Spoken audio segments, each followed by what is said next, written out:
ভগবান শ্রীকৃষ্ণকে প্রশ্ন করিয়াছেন, এই একাদশী করণীয় কেন দরকার, কেনই করতে হয়? একাদশী শুধু আমাদের জন্য, কিন্তু ভগবানের জন্য একাদশী নয়। ভগবানের একাদশীর দিনও ভক্তি দেব, কিন্তু আমাদের জন্য একাদশী। মা যশোমতী গোপালকে রান্না করে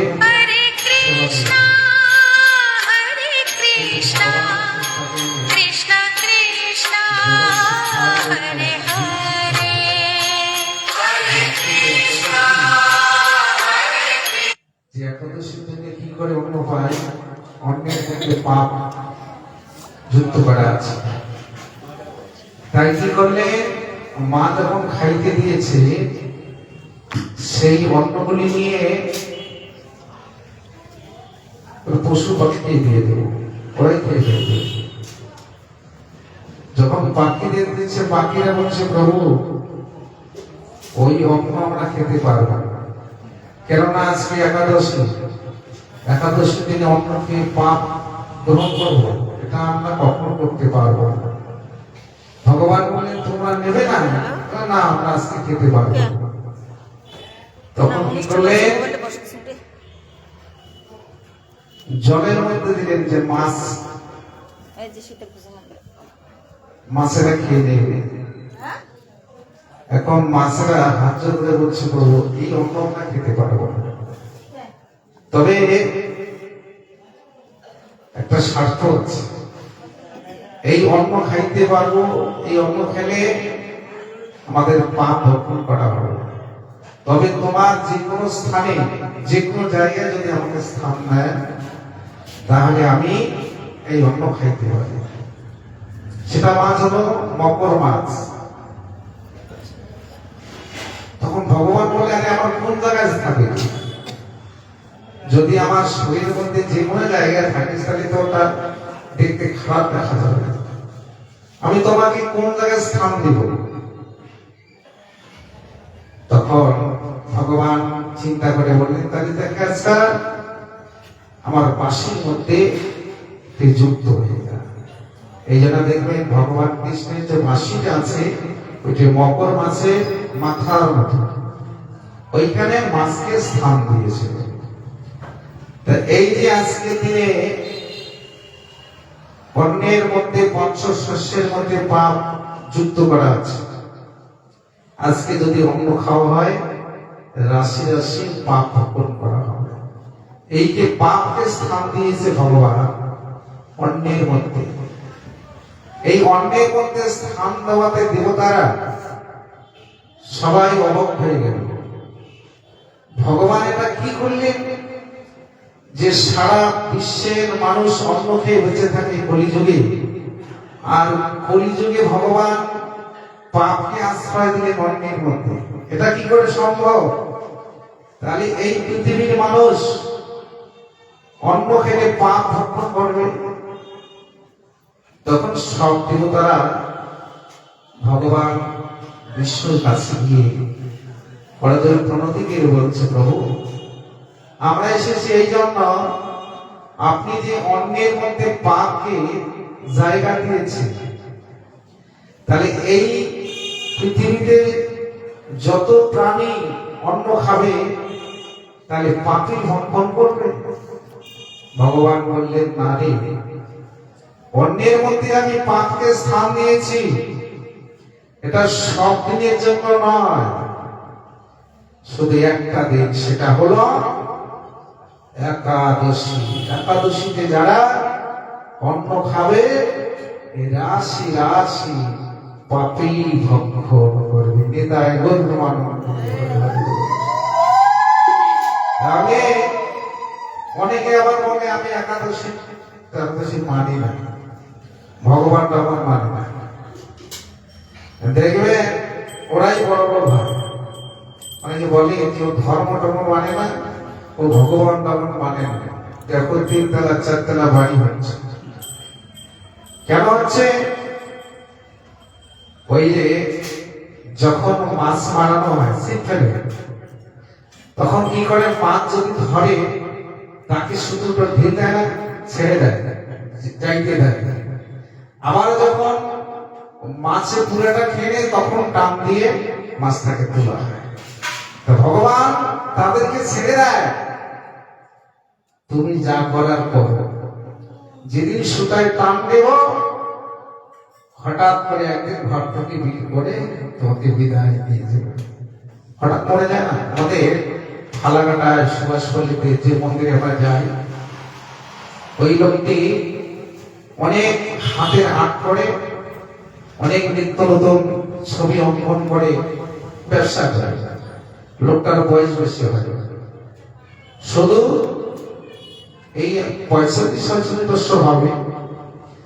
কিন্তু উনি ওই মাছের কার্টুন নিয়ে এসে মন্দিরে ঢুকিয়ে ওই ছবিগুলি এঁকে এসে পুতুল বানায়। মহারাজাকে বলছে, আচ্ছা তুমি যে এই যে মাছের কার্টুন মন্দিরে ঢুকাচ্ছ, এটা তোমার অপরাধ হচ্ছে না? বলছে, না আমি অপরাধ তোমার মানে না, আমার ব্যবসা করে অপরাধ কিছু, একটা করে তো বাঁচতে হবে। মহারাজ বলছে, আমি তো বলতে পারি না, বারবারই মন্দির, যা করা করো, তোমার যা মন চায় তুমি করো। এরকম ভাবে কয়েক বছর করতে করতে 3 তলা বলবো, হঠাৎ করে একদিন হার্ট অ্যাটাক হয়ে মারা। তার মরার কথা ছিল না, হঠাৎ মরে গেল। তাহলে ইনি যে ভগবানকে মানেনি, একটা মন্দিরে সেই মাছের কার্টুন নিয়ে তিনি খেলা করছে, ভগবানকে নিয়ে খেলা করে যায়, সেখান থেকে কেউ বাঁচতে পারবে না। যেমন কারেন্টে হাত থেকে কেউ রক্ষা পাবে? কারেন্ট কি কাউকে বাঁচাবে? ভগবান হচ্ছে কারেন্ট, একবার হাত দিলে আর রেহাই। এই জন্যই একাদশীতে অন্ন খেলে পাপ ভক্ষণ করা হবে। আজকের একাদশীর নাম হলো বিজয় একাদশী, অর্থাৎ জয় আর পরাজয়। এই বিজয় একাদশী জয় করেছিলেন কে? প্রভু শ্রীরামচন্দ্র। 14 বছর যখন বনবাস হয়েছিল,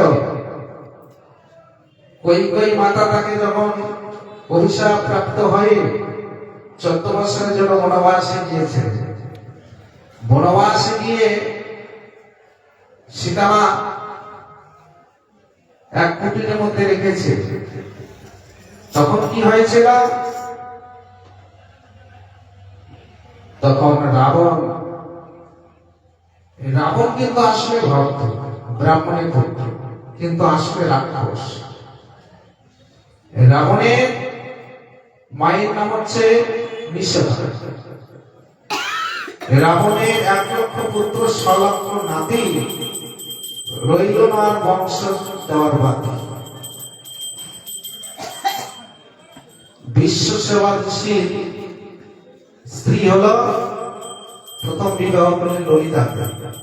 ললিতাকে বিবাহ করে তার একটা সন্তান হলো কুবের, ধনের রাজা কুবের।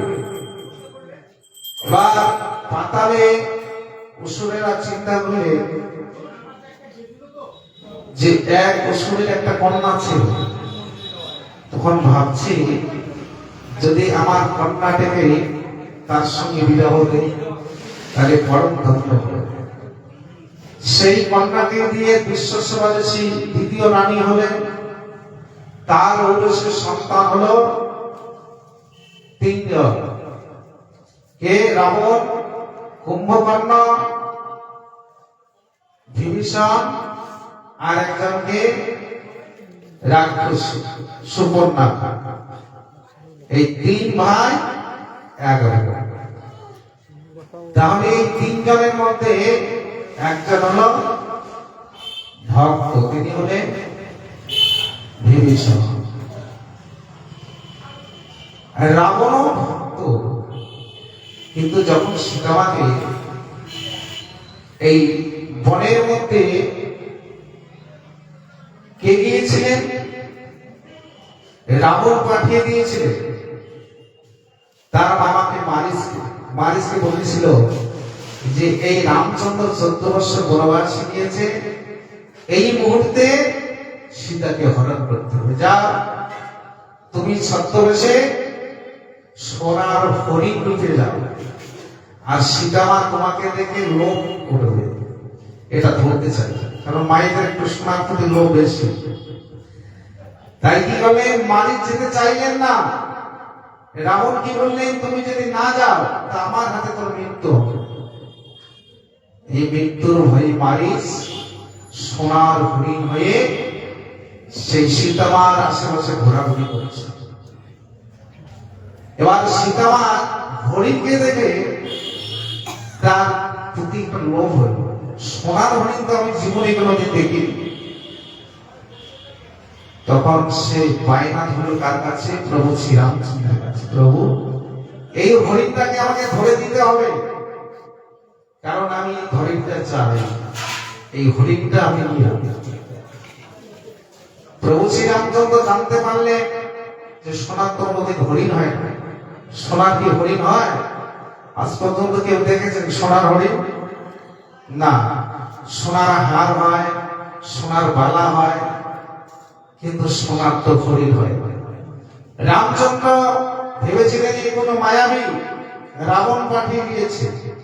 সীতাকে বলেছে, সীতা, এটা সোনার হরিণ নয়, এটা কোনো মায়াবী।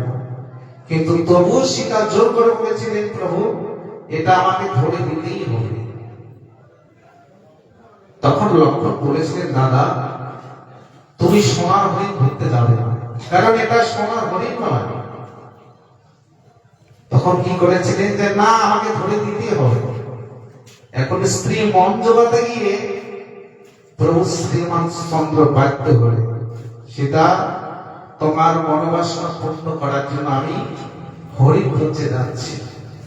আর যে সোনার হরিণের পিছনে ছুটছে, হরিণ গভীর জঙ্গলের দিকে যাচ্ছে। এবার গভীর জঙ্গলে গিয়ে চিৎকার করছে। কে চিৎকার করছে? ওই মারিচি চিৎকার করছে, লক্ষ্মণ, প্রাণ যায়, রক্ষা কর। এই কথাটাকে শুনতে পারলেন সীতা। শুনে অবাক হয়ে গেল। লক্ষ্মণ, তোমার দাদা নিশ্চয়ই জঙ্গলে কোনো বিপদে পড়েছে, যাও, তুমি এখনই যাও। আবার কিছুক্ষণ পর ডাক আসলো, লক্ষ্মণ, প্রাণ যায়, রক্ষা কর। এবার সীতা আবার চঞ্চল হয়ে গেল। লক্ষ্মণ, তুমি এখনো দাঁড়িয়ে আছো? তোমার দাদা উচ্চ স্বরে চিৎকার করছে। লক্ষ্মণ বলছে, বৌদি, এটা আমার দাদার কণ্ঠস্বর নয়, আমি দাদার কণ্ঠস্বর চিনি না, এটা কখনো আমার দাদার কণ্ঠস্বর হতে পারে না। এবার দ্বিতীয়বার যখন আবার ডাকলেন, লক্ষ্মণ, প্রাণের ভাই লক্ষ্মণ, প্রাণ যায়, রক্ষা কর। তখনই আর সীতামা ঠিক থাকতে পারলেন না। লক্ষ্মণ, তুমি আমার স্বামীকে রক্ষা করতে যাবে না? নিশ্চয়, আমি বুঝতে পারছি তোমার দাদার মৃত্যুর পর আমার দেহ সংগ্রহ করার বাসনা তোমার রয়েছে। এই কথা বললে কানের মধ্যে আঙ্গুল দিয়ে বললেন, বৌদি কথা বলবেন না, কারণ আমি দাদার সেবা করার জন্য সব ত্যাগ করে পিছনে এসেছি। ঠিক আছে, আমি দাদার কাছে যাচ্ছি, তবে হ্যাঁ, আমি তোমাকে একটা গণ্ডি কেটে দিলাম, এই গণ্ডি কখনো পার হবে না, এই গণ্ডি থেকে কখনো বেরাবে না। গণ্ডি কেটে চলে গেলে দাদার কাছে। আর এদিকে কে আসলেন? রাবণ এসে গেলেন। রাবণ সীতাকে হরণ করতে আসলেন। যিনি জগৎজননী সীতা, তিনি জানেন যে আমাকে হরণ করবে, তিনি জানেন, কিন্তু জেনে শুনে করলেন কেন? এটা হচ্ছে লীলা। তাই রাবণ সীতাকে হরণ করার জন্য চলে আসে কি বেশে? সাধু বেশে। বেশটা ধরলেন কার? সাধুর বেশ। কেন ধরলেন? সাধুকে মানুষ বিশ্বাস করে না, সাধুকে বিশ্বাস করে তো। এই বেশটা ধারণ করেছিলেন বলে ভোলানাথ তাকে ত্যাগ করেছে। রাবণ, তোমার কি আর কোনো বেদ ছিল না? তুমি এই সাধুর বেশটা ধরে অপকর্ম করলে, তোমাকে আজ থেকে আমি ত্যাগ করি। তিনি গিয়ে সরাসরি প্রবেশ করার জন্য গিয়েছিলেন, কিন্তু লক্ষণ যে গণ্ডি কেটে দিয়েছে ওটা তো সাধারণ গণ্ডি নয়। অগ্নিদেবকে সাক্ষী রেখে তিনি এখান থেকে চলে গেছেন। যেই গণ্ডির মধ্যে পা দিয়েছে অগ্নি আগুন জ্বলে গেছে। তখন এই রাবণ বুঝতে পারলেন আমি আর ভিতরে প্রবেশ করতে পারবো না, কারণ এটা সাধারণ গণ্ডি নয়। যে গণ্ডির মধ্যে আগুন জ্বলে যায় আমি ভিতরে প্রবেশ করতে পারবো না। তিনি ছল করে কি বললেন? সীতামাকে বললেন, তোমার দ্বারে আজকে অভক্ত সন্ন্যাসী মা আজকে আমাকে এক মুষ্ঠ ভিক্ষা দাও। তখন সীতামা কি বলেছিলেন? যে সন্ন্যাসী, আমি তো কুটির প্রাঙ্গণে আছি, আমার কুটির প্রাঙ্গণে যাওয়া নিষেধ। ভিক্ষার যদি প্রয়োজন হয় তুমি কুটিরের ভিতরে আসো, কিন্তু আসলে তো তুমি ভিতরে যেতে পারবেন না। যখন তিনি সীতামা বললেন ভিতরে আসুন, তখন আবার তিনি কি করলেন? যে দেখো, তুমি যদি আমাকে ভিক্ষা না দাও, কুটিরের বাহিরে এসে যদি ভিক্ষা না দাও, তাহলে আমি তোমাকে অভিশাপ দিচ্ছি, তোমার স্বামীর 7 দিনের মধ্যে অমঙ্গল ঘটনা হইতে পারে এবং হবেই। যখন এই কথা বলেছিলেন তখনই সীতামা আর এই কুটিরের ভিতরে থাকতে পারেননি। কি করলেন? কুটিরের বাইরে এসে ভিক্ষা দিতেছিলেন। কিন্তু আসলে কি সীতাকে চুরি করেছিলেন? কি চুরি করা মানে চুরি করে নিয়ে যাওয়া? আসলে সীতাকে চুরি করেনি, সীতামা নিজেই গিয়েছিল। আর যখনই ভিক্ষা দিতে আসলেন তখনই এই রাবণ তাকে তুলে নিয়ে চলে গেল। আর তার জটায়ুকে তার ডানাকে ফেলে দিল। আর সেই প্রমাণটা দিয়েছিল প্রভু রামচন্দ্র যখন আসলেন। জটায়ু সেই কথা বলেছিলেন যে রাবণ হরণ করে নিয়ে গেছে। কিন্তু রাবণ যদি হরণ না করতো তাহলে রাবণের তো মৃত্যু হতো না।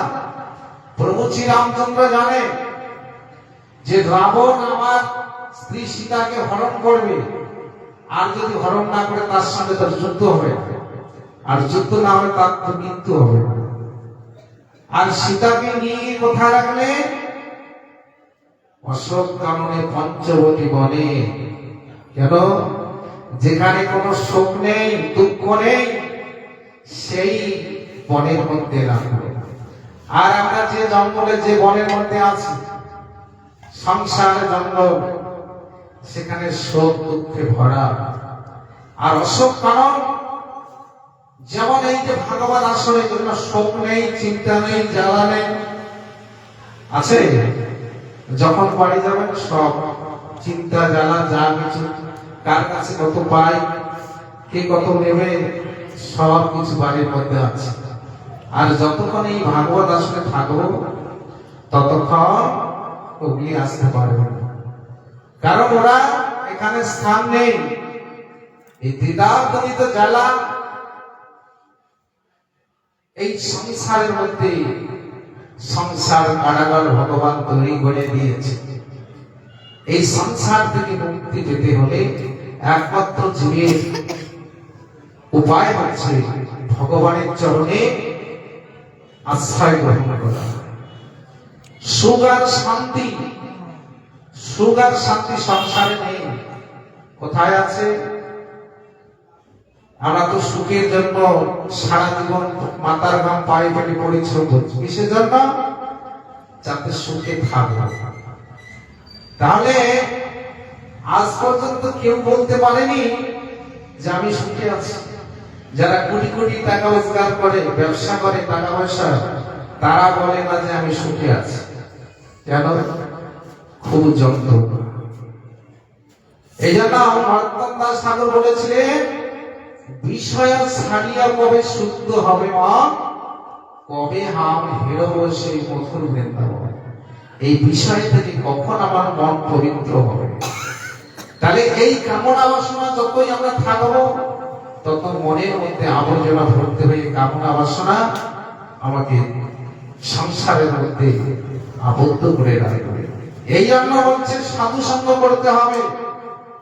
সাধু সঙ্গ করতে করতে যেদিন আবর্জনা দূরে চলে যাবে, যেদিন সাধুগুরু বৈষ্ণবের কৃপা হবে, একদিন না একদিন আপনি ভগবানের দাসও হইতে পারবেন। একদিন কেউ সাধু হয় না, একদিন তো সাধু হতে পারে যে না ওই লোকটাই অনুষ্ঠানে বাড়িতে এবং মন্দিরে আস্তে আস্তে হঠাৎ করে সাধু হয়ে যাবে। কেন? একদিন হবে না। হ্যাঁ, হতে পারে। কারণ যদি পূর্বজন্মের কোন স্বীকৃতি থাকে, স্বীকৃতি থাকলে স্বীকৃতির গুণী কৃপায় ও ভগবানের সেবক ভক্ত হতে পারে, কিন্তু স্বীকৃতি ছাড়া কোনোদিন এটা হতে পারে। আর আমাদের যে প্রাপ্ত কর্মফল, ওটা আমাদের ভোগ করতে হবে। ওটা থেকে কেউ রেহাই পাবে না। আগে যেটা করেছি এটা সেটা পেয়েছি এবং পাচ্ছি, আর এখন যেটা করব সেটা পরবর্তীকালে আমরা সেটা প্রাপ্ত কর্মকাণ্ড পরবর্তী করব। এই চরাচর জগতে যে যেমন কর্ম করেছে সেরকম দেহ দিয়েছে, যে যেমন কর্ম করেছে সেরকম জায়গায় পাঠিয়ে দিয়েছে। ধনী গরিব, উঁচু নিচু, ভালো মন্দ, কানা খোরা, এটা কিসের জন্য? এটা কর্মফল। কিন্তু কর্মফল, নিজের কর্মফল নিজে ভোগ করতে হবে। যেমন পরীক্ষায় ছাত্ররা লেখাপড়া করে, যে যেমন লিখবে সেরকম নম্বর মাস্টার দেবে, কিন্তু কারো নম্বর কেউ নিতে পারবে না। আমি যদি সাধু সঙ্গ করি, তাহলে আমার সাধু সঙ্গের ভাগটা আমার স্ত্রী পাবে।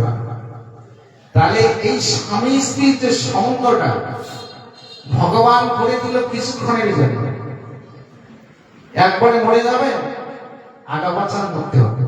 কেউ হয়তো স্বামী আগে যায়, না হলে স্ত্রী চলে গেল, কিন্তু একসঙ্গে কেউ যেতে পারবে, একসঙ্গে আসতে পারে। তাহলে পরকে আপন ভেবে রীতি বাতি শোকের ঘর, দয়াল তোর পরম আপন আত্মস্বরে পর। তাহলে একজন পরকে আমি আপন করে সংসার করছি। একজন পর মানে ছেলের বাড়ি শীতলকুচি, মেয়ের বাড়ি শিলিগুড়ি, তার সঙ্গে কোনোদিন দেখা হয়নি, কথা হয়নি, ঘটকের মধ্যে তাদের মিলন হয়ে গেল, বিবাহ হয়ে সংসার হল, এবং পরকে আপন করে সুখের ঘর তৈরি করল। অবশেষে হঠাৎ একদিন স্বামী হোক স্ত্রী হোক প্রাণ প্রিয় হয়ে গেল, সংসার ভেঙে চলে গেল। গীতায়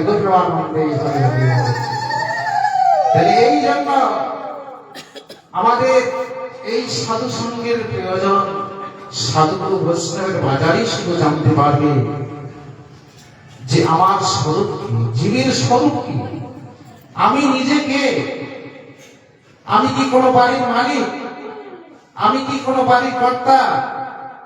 না, আমরা কেউ বাড়ির মালিক নই, কর্তা নই, মা নই, বাবা নই। আমরা কে? আমরা প্রত্যেকেই জীবলিপ্ত কৃষ্ণ দাস। আমরা প্রত্যেকেই ভগবানের দাস। ভগবানের কৃপাতে এই পৃথিবীতে এসেছি, ভগবানের ইচ্ছায় এসেছি, ভগবানের ইচ্ছায় চলাফেরা করছি। ভগবানের যে ইচ্ছা হবে এখান থেকে চলে যেতে হবে, কিন্তু ভগবানের ইচ্ছা ছাড়া একটা গাছের পাতাও না নড়ে। জীব দুটি বাঞ্ছা করে, কিন্তু ভগবানের ইচ্ছা ছাড়া গাছের পাতা নড়ে না। তার ইচ্ছা ইচ্ছা, মানুষের ইচ্ছা ইচ্ছা নয়। এই যে পুরী ধামে জগন্নাথে সিঙ্গার, দিনের বেলা একটা সিঙ্গার হয়, রাত্রি একটা সিঙ্গার হয়। সিঙ্গার সিঙ্গার বোঝেন তো? ভগবানের সিঙ্গার, সিঙ্গার মানে পোশাক পরিবর্তন করতে হবে। যারা ভিখারি তার সিঙ্গার রাত্রি 12টা বা দিনের বেলায়। তাহলে দিনের বেলায় যেটা সিঙ্গার করা হয় ওটা মাধ্যম সিঙ্গার, আর যেটা রাত্রি করা হয় ওটা উত্তম সিঙ্গার। উত্তম কেন? যখন জগন্নাথের সিঙ্গার করা হয় ওই সময় সব দেবতারা, ব্রহ্মা, মহেশ্বর সবাই সেই সিঙ্গারকে দর্শন করতে আসে। একদিন সেই জগন্নাথের সিঙ্গার করতে গিয়ে সকল দেবতারা, ব্রহ্মা, মহেশ্বর সবাই এসেছে, কিন্তু একজন আসতে একটু দেরি হয়ে গেছে। তিনি কে? তিনি হলেন স্বয়ং যমরাজ, যাকে জন্ম মৃত্যুর দায়িত্ব দিয়েছে সেই যমরাজ আসতে একটু দেরি হয়ে গেছে। এরা সিঙ্গার দর্শন করে সবাই চলে গেছে। শেষে আসলেন যমরাজ। যমরাজ এসে জগন্নাথকে দর্শন করে দণ্ডবত প্রণাম করলেন। প্রণাম করে লক্ষ্য করলেন জগন্নাথের সিংহাসনের উপরে একটা চুড়াই পাখি বসে আছে। এটা লক্ষ্য করল যমরাজ। যমরাজ মনে মনে চিন্তা করল, আচ্ছা এই চুড়াই পাখিটি ইনি এখানে বসে বসে কি করছে? এর মৃত্যু তো কিছুক্ষণের মধ্যে, 1 ঘন্টা পরে মৃত্যু, কিন্তু মৃত্যুটা হবে 10,000 যোজন দূরে। 10,000 যোজন দূরে তার মৃত্যু, কিন্তু ইনি বসে আছে জগন্নাথের সিংহাসনের উপরে। ইনি কখন যাবে? মৃত্যুটা তো ওইখানে নিতে হবে। অনেকে বলে না, যার মৃত্যু যেখানে রয় পায়ে হাঁটিয়ে সেখানে যায়, সেখানে পায়ে হেঁটে চলে যাবে, মৃত্যু ওখানে আছে। তখন পাখির মধ্যে শ্রেষ্ঠ রাজা হচ্ছে গরুর। গরুর চিন্তা করলেন যে এই পাখিটি তার মৃত্যু আছে, তাকে আমি বাঁচাবো। যখন যমরাজ এটা মনে মনে ভাবতেছে, এদিকে গরু গিয়ে সেই পাখিটিকে নিয়ে 10,000 যোজন দূরে চলে গিয়েছে। গিয়ে একটা গাছের ধনের মধ্যে রেখে দিয়ে বলছে, তুমি এখানে রও, তোমাকে আর কেউ নিতে পারবে না। আবার ওখান থেকে চলে এসে সেই গরুর বলছে, আমি এমন জায়গায় রেখেছি ওখানে জন্ম যেতে পারবে না। এখন যমরাজ জগন্নাথকে যিনি প্রশ্ন করেছে, আচ্ছা প্রভু, চাকরি তো আমাকে আপনি দিয়েছেন, কার কখন মৃত্যু নিতে হবে, কার কখন মৃত্যু হবে তার দায়িত্ব আমার, কিন্তু এই যে পাখিটির যে মৃত্যু হবে 10,000 যোজন দূরে, কিন্তু সেই পাখিটি এখনো তোমার সিংহাসনে বসে আছে, তার মৃত্যুটা কি করে হবে? তাহলে তোমার কলম তো কখনো ভুল হয় না, এটি কতক্ষণেই যাবে, তার মৃত্যুতে কিছুক্ষণের মধ্যে। ভগবান বললেন, ওরে যমরাজ, আমি যে তোমাকে চাকরি দিয়েছি সব আমি বিচার মতো করে দিয়েছি। দেখো তোমার খাতার মধ্যে যেটা লেখা আছে ওটাই হবে। যে পাখির কথা বলছো 10,000 যোজন দূরে তার মৃত্যু হবে, তিনি গিয়ে দেখো বসে আছে। কিন্তু গরু নিয়ে গেল তাকে বাঁচানোর জন্য, কিন্তু ওটা বাঁচানোর জন্য হলো না, তার মৃত্যুর জন্য নিয়ে গেল। তা আমরা অনেক সময় বলি যে ওর জন্য আমার দুঃখ কষ্ট না, ওটা আমাদের কর্মফল। যার যখন মৃত্যু হবে ওটা কেউ রক্ষা করতে পারবে না। অনেক সময় আমরা বলি যে ডাক্তারের কাছে গেলে মনে হয় ভালো হতো না, কখনো ডাক্তারও তোমাকে রক্ষা করতে, মৃত্যু যখন যা হবে এক মুহূর্ত কেউ টান দেবে না। এই জন্য মৃত্যুকে করতে হবে তোমার জয়। জয়টা আমরা কিভাবে করব? আমরা তো মরার সময় মানুষের মৃত্যুর 15 মিনিট আগে তার বাহ্যিক জ্ঞান হারিয়ে যায়। তাহলে আমার জ্ঞানটা যদি হারিয়ে যায় আমি তো বলার মতো কোনো ক্ষমতা থাকবে না। এই জন্য কি তাই যোগ দিয়েছে। কি যোগ দিয়েছে? জ্ঞান যোগ, ভক্তি যোগ, কর্মযোগ, সম্মান যোগ। এই যোগগুলি কিসের জন্য? অভ্যাস। তাহলে তুমি অভ্যাস করো, তোমার জ্ঞান যদি বাহ্যিক জ্ঞান হারিয়ে যায়, তবে তোমার জিহ্বায় যদি অভ্যাস থাকে, তবে মৃত্যুর সময় তুমি হরে কৃষ্ণ বলতে পারবে। হৃদয় তোমার মন্দির হরে হরে হরে পঞ্চাকল্পতরুঃ পাশং বিবেচা পতিতানাং পাবনেভ্যো সর্ববৎসরেভ্যো।